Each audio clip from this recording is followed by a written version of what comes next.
Hello, hello. My name is Lauren Smith, and I did my image bank on Trash by Pedro Armon Graful.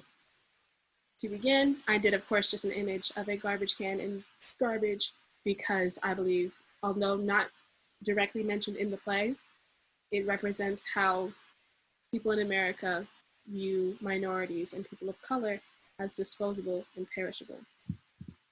The first image that we unfortunately didn't get to see, but was discussed, written in the play, was the punching bag that Jose is punching as the audience enters.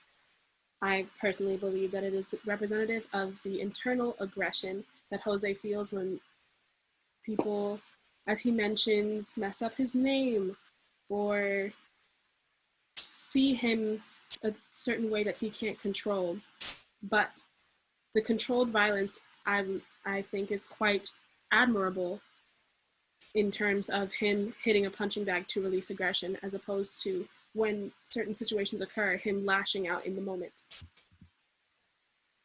This image is culturally very hilarious. It is from a substitute teacher skit from Key and Peele, and it is honestly quality content. He is acting as a substitute teacher who is pronouncing what many would think as normal American names incorrectly. Jacqueline as Jaqueline, Denise as Denice, and so forth. So I've laughed at it, other people have laughed at it, it's hilarious. But what's real about the situation is that what people think are exotic or difficult names, many people will just go, can I just call you Jen? Or do you have an American name? And that's not fair. Call me by the name my mama gave me.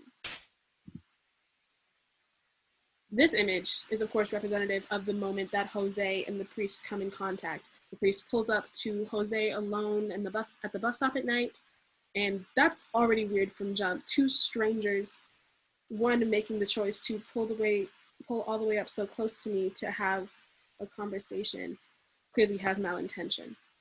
So that's why I chose the words eerie, concerning, mysterious, and so forth.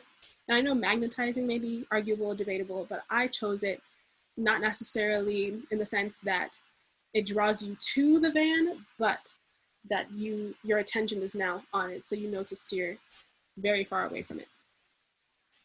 This logo is real, and this moment is something. This image is clearly a priest and a young child. The intention was that for them to be holding hands, but the child's head is close to the priest's head. Sorry, that was ugly. And it's not necessarily symbolic of anything, it's just an image that I thought of when this moment occurred, because a priest is supposed to be someone you go to for wisdom and guidance. And I don't believe that it was Jose's young age that made him fall to this man, but and not even his naivete, but just his vulnerability, which I also would associate very much with children. Another image is the beast in the cage. Jose mentions beast throughout the play and how Americans also view people of color and minorities to be beasts or Neanderthals in a way. And he doesn't view himself in this way until the jail cell bars are around him and he has nowhere to escape. Jails, I believe, are synonymous with cage. That's just what it is. And who would believe the beast over the priest? Is a good line I like to think of when talking about this. My final image is of Ken Rex McElroy, who was murdered in clear day in front of several, if not an entire town of witnesses. Yet his murderer was never convicted because many people in town viewed Mr. McElroy as the villain of the entire area. And because of that, he never was given justice. And it's, for me, hard to see who the villain is when you weren't there. And that's what this image represents to me.